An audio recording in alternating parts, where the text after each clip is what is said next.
arrived in the city of Glendale. My wife and I previously were in California. We've had a long care with the Valley of the Sun, and we're glad to be here and be part of the Glendale community. And we welcome you to this event today. It's going to be a fun time. We've taken a quantum leap, a real risk. If you look at your program, you'll see that we have some former mayors that will be elucidating today. I know at least a couple of them, and we hope that brevity will be their home. We hope that when you leave today, you'll hear more about it later, but be sure to take that commemorative coffee cup with you. It has the theme of today's luncheon, never take a break from caring.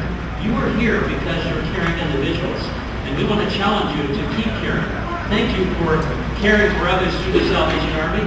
Thank you for caring for the Salvation Army, because what we do, we could not do without you. Have I exceeded my time limit yet? We have a timekeeper over here. He's supposed to be keeping time with me. He's so busy eating. Go ahead and show us. See, that's what's supposed to happen when somebody talks too long. We've been over for a while. Okay, on with the show.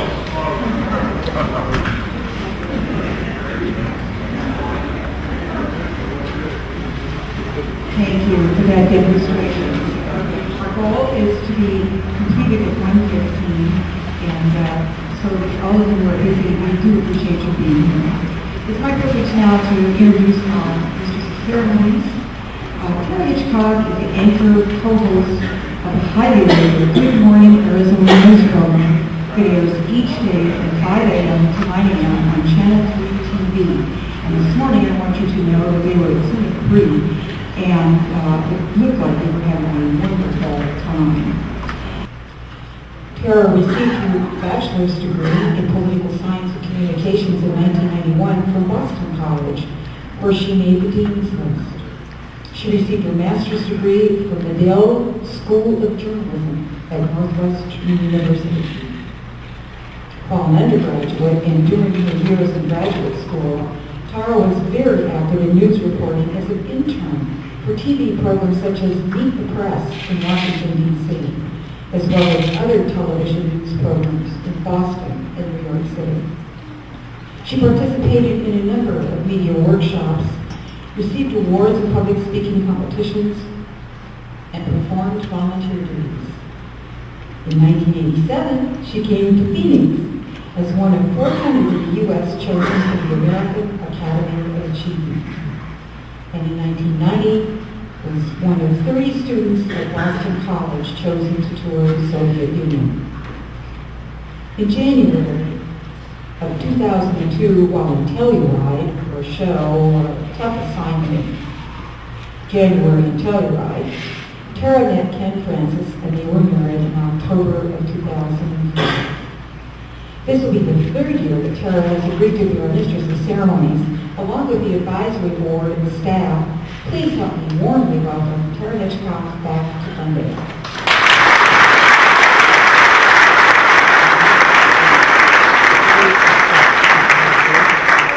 First of all, that was not short, because the first thing I said was, tell me they didn't send you that bio from our station. She goes, no, I shortened it. I don't know what you cut out, but I actually needed you yesterday. I spoke to a group of sixth graders. It was so cute. I asked, it was time for question and answer period. This little boy raised his hand and said, now where do you work again? What station is that? I'm going to use that intro yesterday. Maybe you would know who that kind of was. Anyway, I'm always glad to come out and do this event in Glendale. I love this. We need this at work. These lights are probably used for every single person I work with, including me. So, anyway, let me start by mentioning the volunteer activities that take place in the community. As you all know, voluntary activities found within a caring community are really indicators of the health of that community. Glendale has no shortage of volunteers. Glendale has no shortage of groups or individuals who care for the community, and there is definitely not a shortage of projects in which to challenge those groups and individuals. They're also the lifeblood of the Salvation Army here in Glendale and all around the country. Groups and individuals who volunteer on behalf of the Army are proof that this community in particular never, ever takes a break from caring. One group in particular, the Community Church of Joy, literally came to the rescue of the Salvation Army this past Christmas season. We'll hear more about them in just a moment. There's a danger when you spotlight just one volunteer, a specific volunteer, especially when there are so many who never take a break from caring. But there are two volunteers that are true standouts this year, and you'll also meet them in a few moments. So this luncheon is really to honor you as the volunteers, and a few in particular. So to present the Community Recognition Awards, we want to welcome back Glendale's Corps officers, Majors Ron and Miriam Bottle.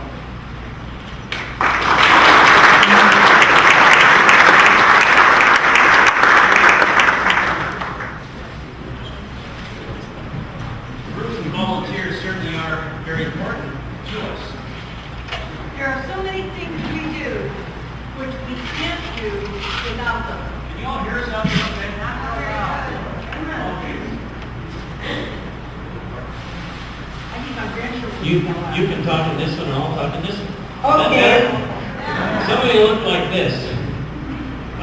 We depended more than ever on volunteers this past Christmas season. So when we received the news that Target stores would not allow the Salvation Army to locate Christmas kettles at their locations, we weren't sure what to do. The three Target stores in our area of operation produced over $18,000 in 2003. That was about 20% of all the income we raised with those Christmas kettles. But you got an exciting call one day, didn't you? I certainly did.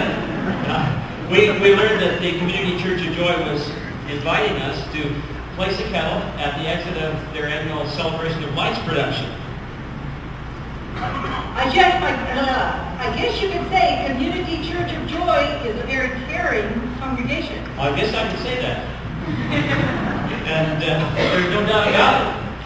When all was said and done, a total of $9,106 were raised because of the kindness of Community Church of Joy. And maybe some of you who go through that Celebration of Lights and saw one of our workers there with a Christmas kettle at the exit. It was a fantastic opportunity, and we're very grateful for it. So today, we want to present Community Church of Joy with a plaque naming them as our Community Congregation of the Year.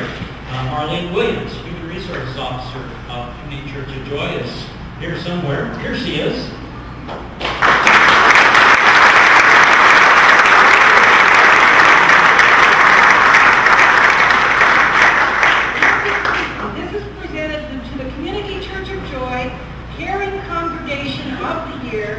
From the Salvation Army Glendale Corps. We thank you and God bless you. Look at the top for now. Okay.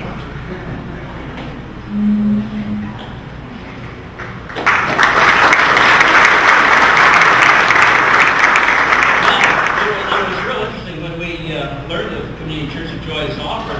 I guess our first response was, wow. And then the second thing that crossed my mind was, how?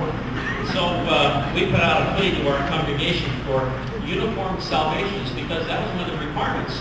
Uniform salvationists to man the kettle, hoping and praying that enough volunteers would come forth to fulfill the commitment. I think the Bible says something about that. What would that be? What? It's right there. What? Oh, I think the Bible says something about that. We got our script mixed up. And we can't go back and redo it. I was trying to let you know that I was expressing a lack of faith. And she was supposed to say that the Bible says something about that, and I was supposed to say, what? Oh, ye of little faith. That was it. After the first announcement was made, a couple approached me and said, Major, we'd like to do it. So, with a few nights off, this couple was on duty from Thanksgiving through Christmas Eve. And I want you to meet today Bill and Joan Golden, our Caring Volunteers of the Year.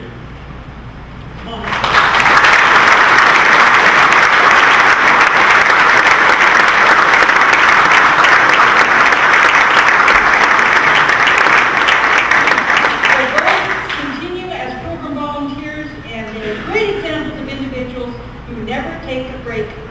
Caring.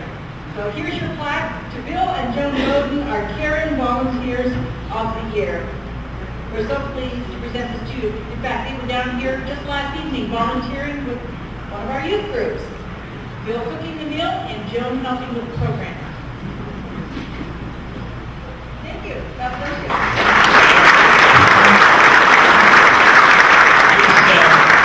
You look like normal folks, but if you were to engage in a conversation, you will find that they are from a foreign country. I think it's Massachusetts.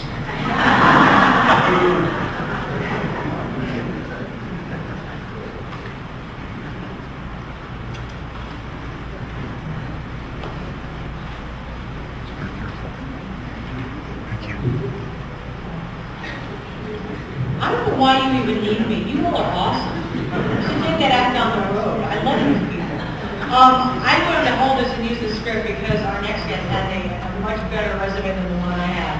I want to introduce you to Lieutenant Colonel Don Mallory, who's going to talk a little bit about the Army's tradition of Others, and specifically the Others Award. Colonel Mallory has served as the Salvation Army Corps officer and a pastor. He has also served as an administrative officer with regional responsibility for the Salvation Army youth programs. He has been the administrator of the Salvation Army Adult Rehabilitation Center, the programs for both the men and the women with alcohol and drug addictions. He has also served as the divisional commander of the Hawaiian and Pacific Islands Division. Right up there. Yeah, aloha. And in 2001, he and his wife were appointed divisional leaders of the Southwest Division. In his present capacity as the Southwest Divisional Commander, Colonel Mallory is responsible for the Army's work in Arizona, in New Mexico, in Las Vegas, Nevada, and El Paso, Texas. And this includes 46 centers for worship and service and numerous social service and rehabilitation programs. Please welcome Lieutenant Colonel Don Mallory.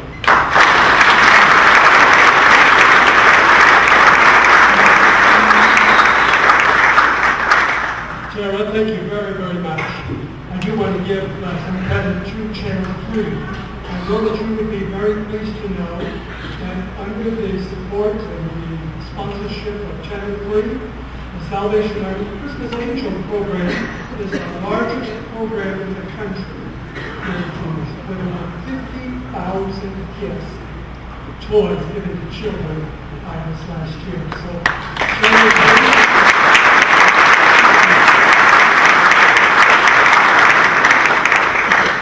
I do want to thank you for your support and certainly the ministry here in Glendale. And I would acknowledge the matrons and their excellent ministry, as well as their staff and all that they accomplish here in this community in taking care of others.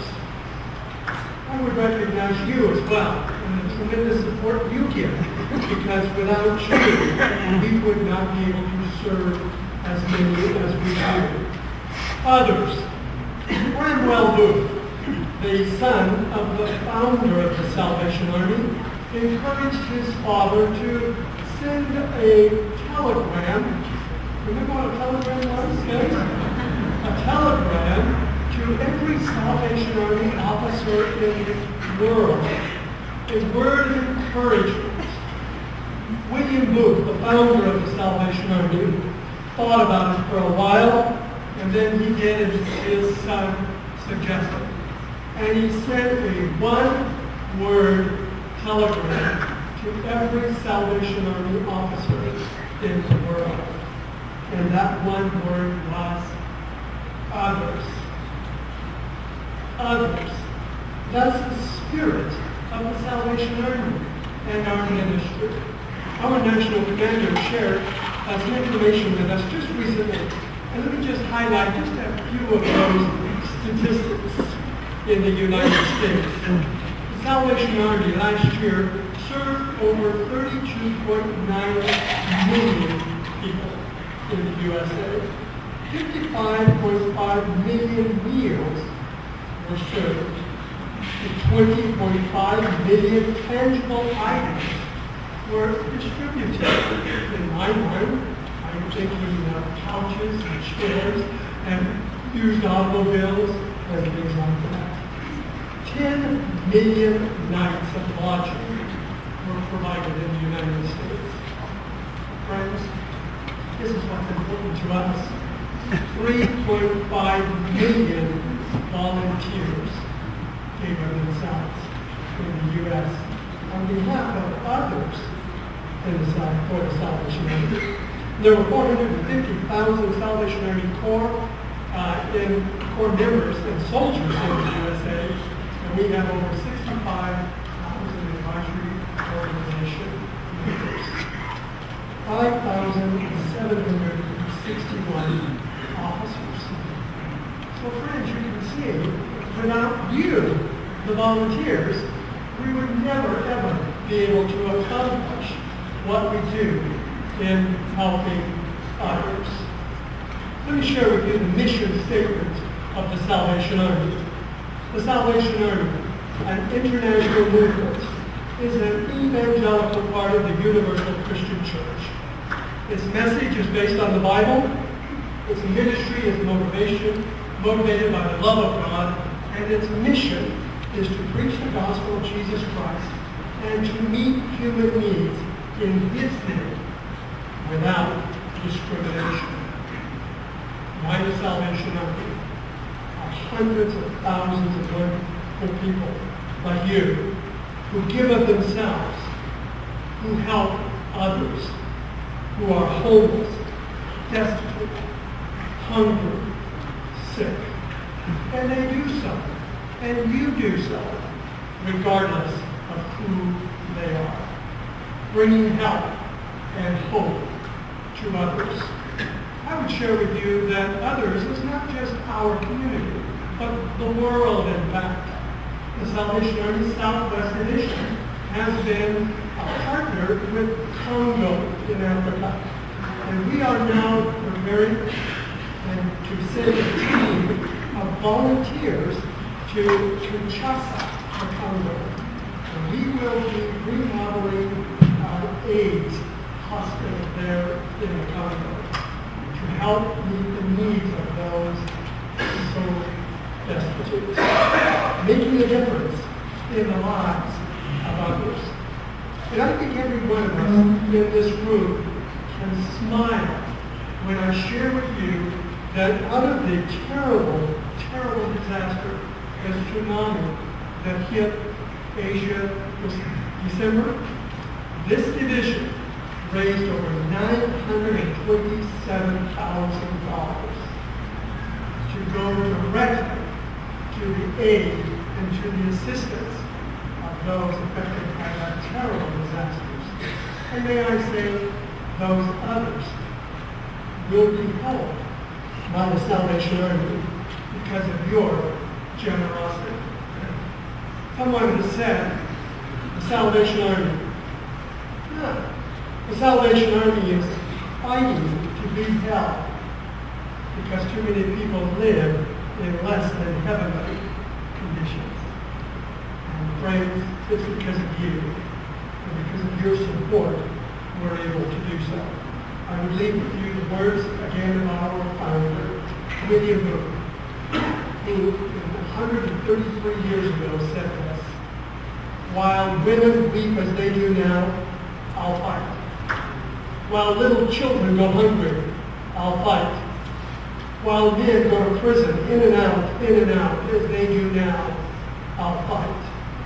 While there is a drunkard left, while there is one poor lost girl on the streets, where there remains one dark soul without the light of God, I'll fight, and I'll fight to the very end." Salvation Army, with your support, with your resource, and with your help, continues to fight and to help others be what God intended them to be. Thank you for allowing me to be with you, and may I turn it over.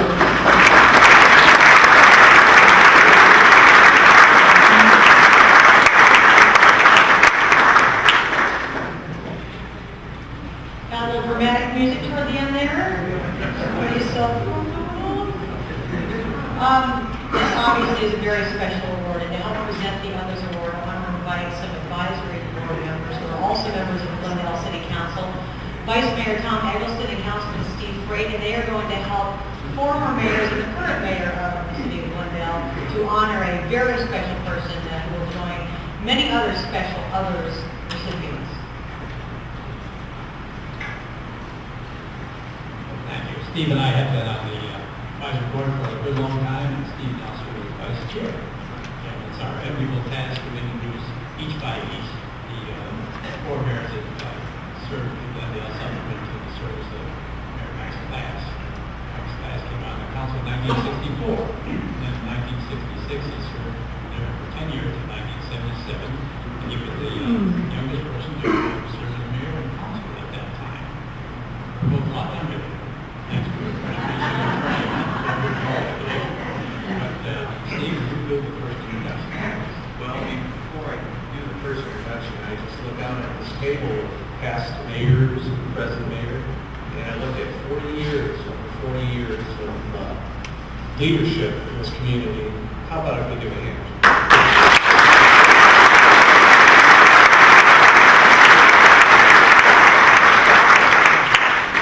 Tom, I just wanted to mention, the Others Award is a very prestigious award. In fact, it says it right here in my script. The award recipients become part of a distinguished and prestigious group. And on a national basis, individuals such as Supreme Court Justice Sandra Day O'Connor, Dr. James Dobson, Charles Colson, Seattle Seahawks coach Mike Holmgren, President Ronald Reagan, Joan Kroc, Paul Harvey, and Mayor Rudolph Giuliani have all been recipients of the Others Awards, so this is a very prestigious award. My introduction is going to be for Sterling Ridge.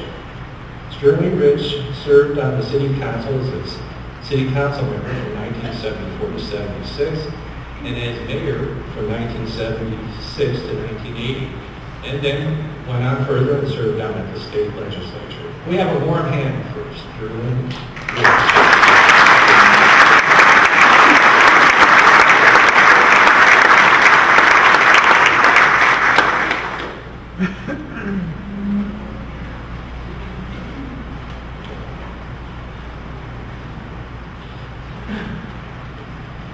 Very distinguished group I'm sitting with there. 40 years of experience, and that includes twins 3 months.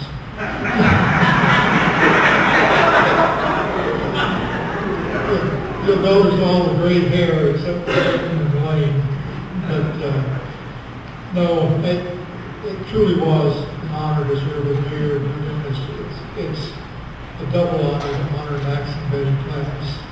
I can't think of any two people who are more deserving and have given more to this city in their volunteer time. And I would say every time I see Max and Betty together, I think Betty's probably bound for sainthood. But in any case, I have this is supposed to be a general roast, and I'll try to make it as general as I can. But let me tell you a little short story and we'll get into it. I just had a daughter move to Dublin, Ireland, and to show you how quickly people adapt, especially children. Her first grader was in school for 1 week, and then she was playing in a neighbor's yard, and being who she is, she went down the slide backwards, and she landed on her bottom, and she looked at her mother and she said, "I hurt me bum, Mom." So, and then the other surprise, one of the third graders said, "Mom, we're allowed to pray in school." It's amazing what happens in different countries. But I had a great pleasure of being Max's Bill Lieberman. I gave you back at that, but no, I'm joking. Myron Peck was there too. But at the time, it was coincidental. I had a little feisty dog who had short gray hair, curly hair, and he was named Max. And Max was ferocious, and we let him out of the front door, and he'd chase out and roar at the big palm trees in front of our house, just bark and bark and bark.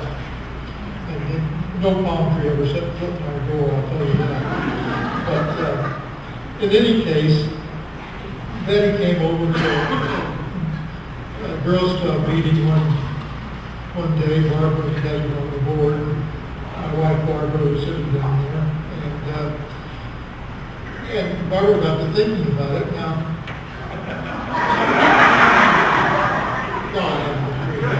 I'm thinking the story. She told Polly, our youngest, to hide Max in her room and not let Max out. And sure enough, in the middle of the meeting, here comes Max trotting right through the window there. And Polly was running after the dog, yelling, "Here, dog! Here, dog! Here, dog!" And of course, I couldn't resist telling the story to Max. And I went to his house, a year or so later, and there was a big lazy dog lying in the middle of Max's entrance hall. And we were coming into the house, and he kicked the dog in the bum, and he said, "Get out of the way, Stern, that lazy dog." Anyway, it was a pleasure honoring Max. Max truly deserves this honor, and Betty deserves it even more. And I want to thank you for having us up here. Thank you.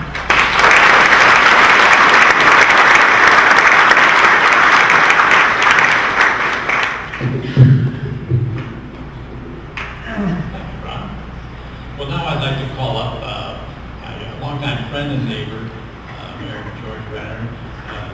Mayor Renner served for years on the council. In 1980, he became our mayor.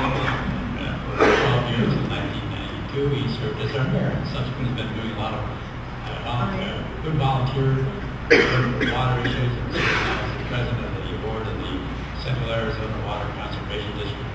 Mayor Renner, come on.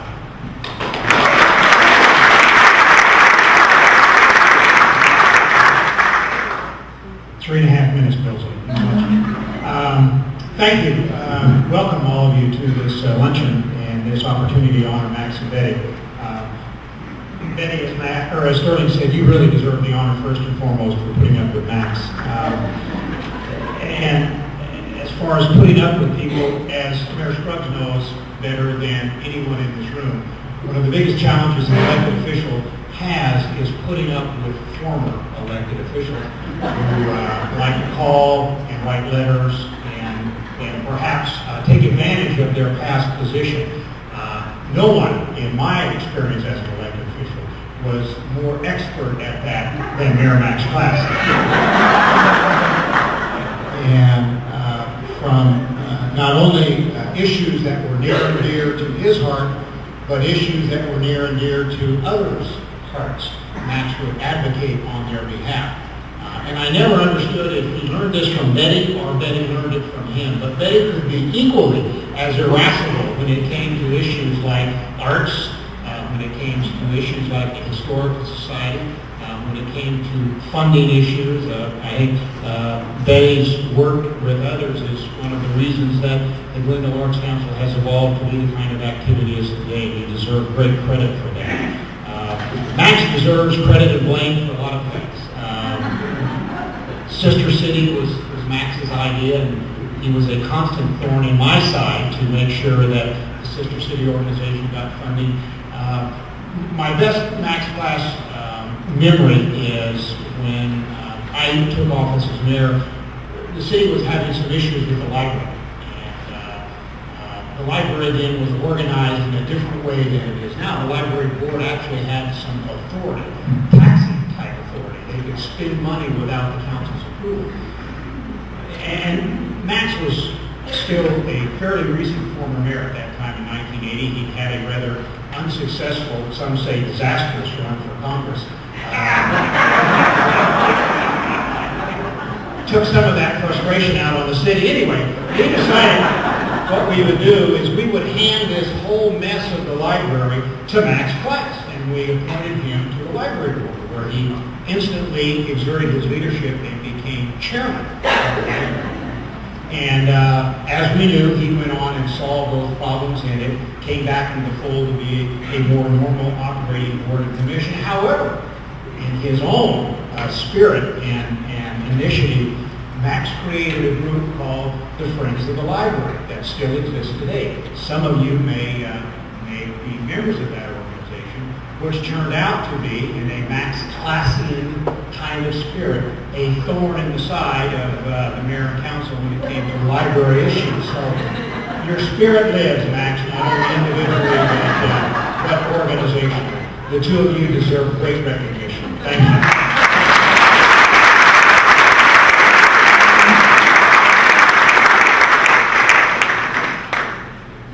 My next introduction is a former mayor who served on the city council from 1980 to 1992, and then was mayor from 92 to 93, and then went on to bigger and better things, and was serving as judge of the Glendale Justice Court.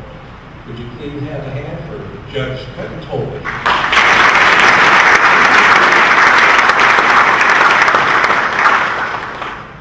I never knew what they called the police dog Max, but I do now. I did not have the pleasure of working directly with Max and the city council. I come on after he had already left. But I remember we did have a few discussions about art. Max, I believe Max thought I was unsophisticated when it came to art. He was probably right.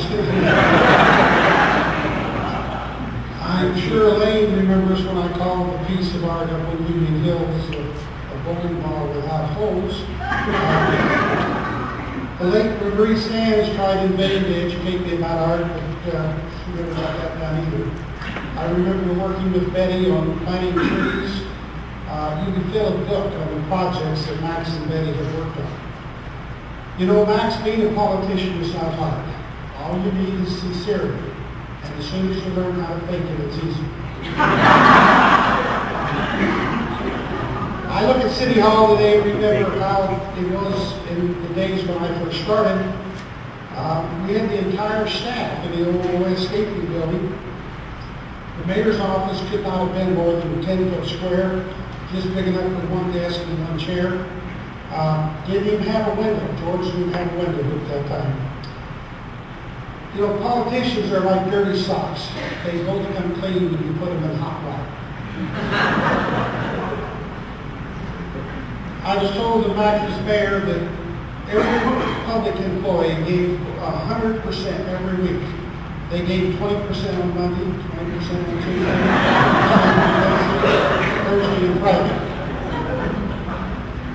Max, I think it was on your watch when you tore down some houses and built a little police station. I'm not real sure, I think it was. Well, when we came along, George and I tore down the old police station and built a senior center. Then Elaine came along and tore down the senior center and built a parking lot. That's what we call progress. Max, I was told the man walked into your office one day and inquired about your fees. You told him it was $50 for 2 questions. The man said, "Isn't that awful steep?" And Max said, "Yes. What's your second question?"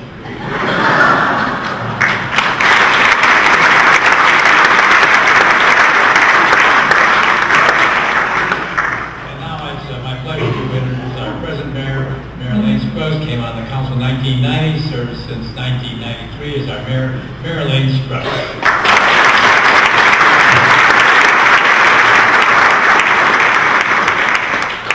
Very much.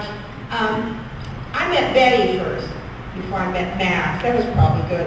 And I met Betty in 1982 when I became involved in the Glendale Arts Council, and she was part of a group that shanghaied me into becoming vice president the day of my first meeting. But anyway, I've loved her ever since. And if you know Betty, you know exactly what she's all about, and it's hard work, and it's silent hard work. Betty's the one that when you go to a function, you never see Betty because she's in the kitchen washing dishes or she's loading up her pickup truck with who knows what. She's the hardest working, most sincere person really that you could ever find. She's done so many great things in the city, but somebody wrote about Betty better than I think what I could say, and I'm going to read what was written. This reminder of what happened is dedicated to my loving companion, Betty Klass.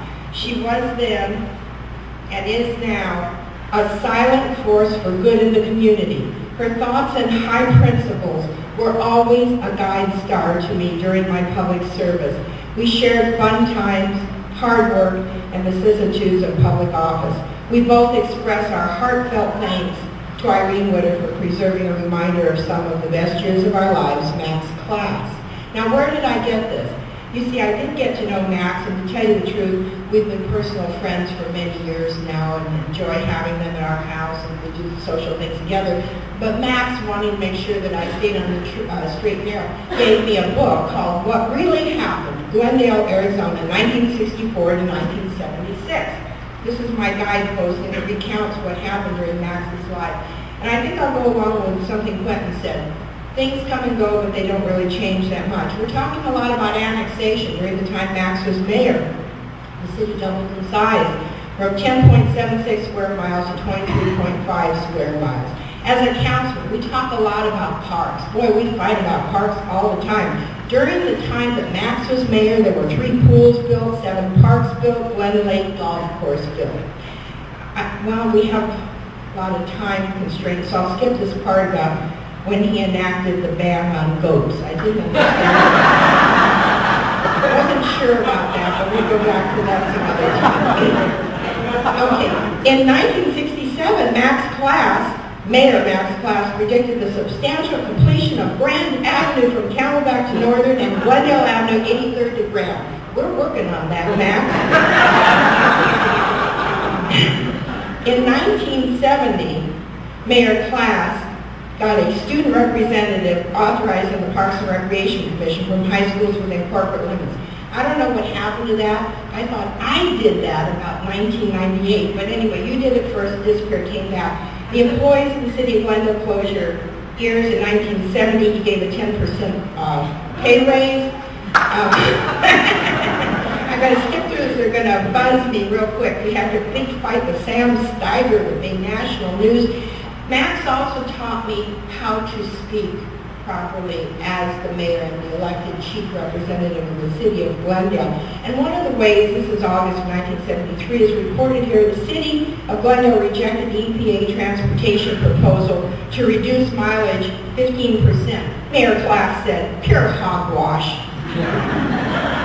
1974, Max was mayor, and there was the first live Christmas tree lighting in the city of Glendale. We call that Glendale Glitters now, don't we?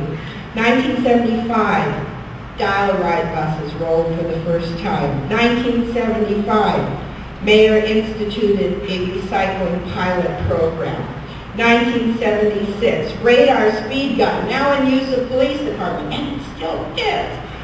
I want to thank you for all that you have done. You know, I didn't get the memo that this was supposed to be a roast, so I wanted to recount really some of the wonderful public service that you have provided, what you have allowed me to be a part of in your time. And I want to end with what Irene wrote. Max Klass served with true faith and allegiance, leading the city of Glendale through its greatest periods of growth in area and population with the attendant problems such growth generates. Thank you both so very much for all of your service.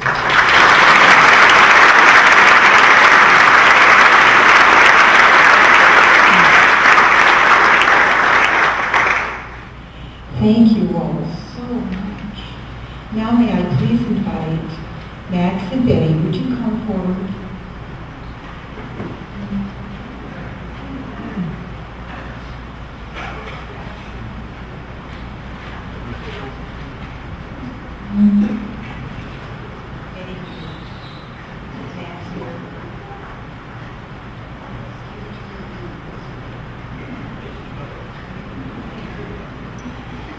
It's a great deal of privilege. Everything is pretty much been said.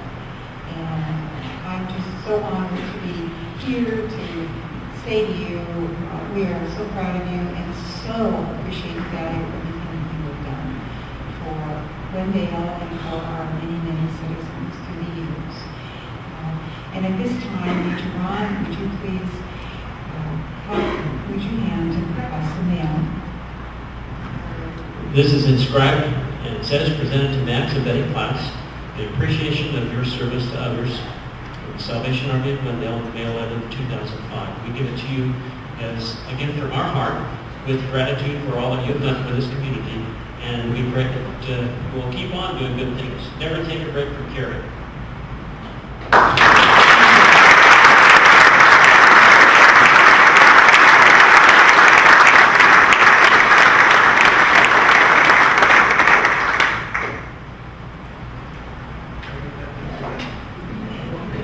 How sharp is the serpent's tooth? Just a few words to turn on your pal. And that reminds you that I'm still alive and I'm still out there and my dog still bites. Thank you all for everything.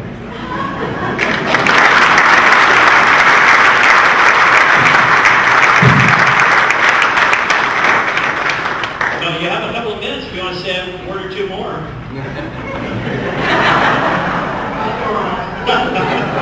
Thank you so much.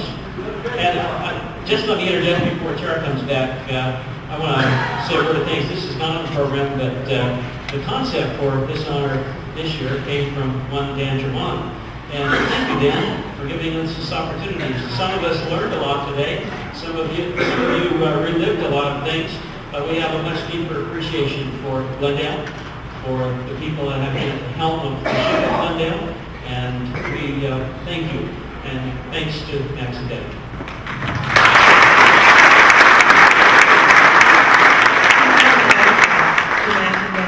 I want to bring up Amy Becker, who has an announcement involving a silent auction before we say a few thank yous. Got it.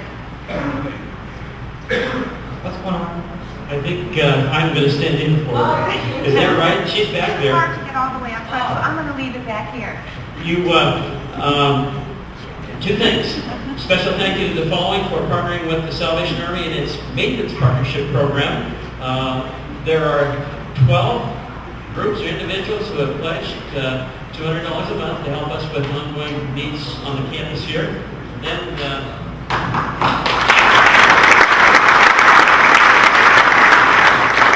that all I need to say? I think so. That's it. I have a few thank yous that we want to get before we say thank you for coming. The Glendale Salvation Army Advisory Board, obviously, and its Civic Luncheon Committee, thank you so much for helping put this together with all the great food and the great treats and desserts. Feel free to take the desserts that haven't been eaten, stick them in the car, bring them back home, you can eat them later. Also, the Glendale Core staff, Classic Catering for helping with the luncheon, Tulip Tree Florist for helping as well. Don't forget to take your cups. Before everybody goes, however, I want to bring up Councilman Freight. I think he has a special presentation. This is a surprise. This is for Major Ron and Major Merrill. Would you come up, please? Come on now, we're on time.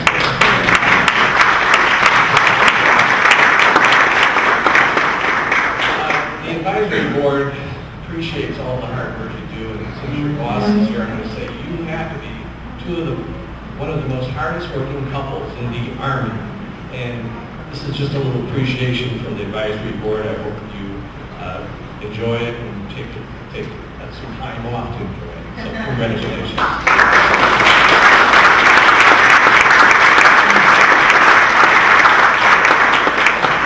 Personally, I just want to thank the Army. I know you gave us a little bit of credit with the Angel program, but that is nothing compared to the work that the volunteers do to put all those gifts together. We mentioned it on television, talk about it on TV. That's easy. The hard part is organizing the entire thing. All the volunteers, I'm sure many of you came down and helped put those gifts together for the kids and deliver them, so that's where the thank you really needs to go to. On behalf of Channel 3, I see some community leaders in addition to the mayor and the former mayor. I know Elio is over there. Thank you for being so accessible to us. We do a lot, obviously, with the police department and the fire departments, but you all have always been very generous with us when things happen, good or bad, so thank you. Drive carefully. Enjoy the rest of your gorgeous day. Go Phoenix Suns. Everyone's going to the game today. Go Sting. Yes, thank you very much. And maybe one day we'll have hockey back here. So keep your fingers crossed. Yeah, I know. 12:30 Saturday, the state will be playing for a national championship, NBC. So Yeah, that's great. it's great. Coach of the year. So not that I'm plugging it.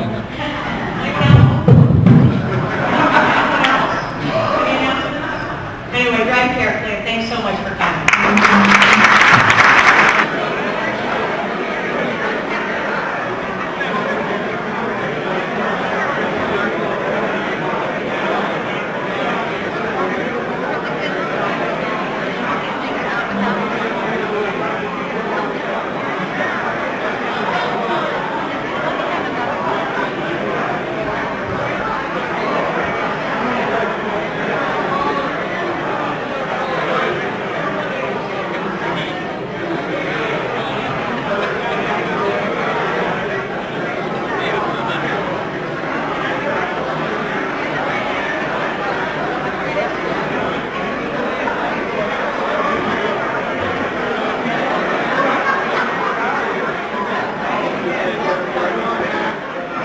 ceremony this was. This is Ed Sharpe, KKAT-TV, Glendale, Arizona.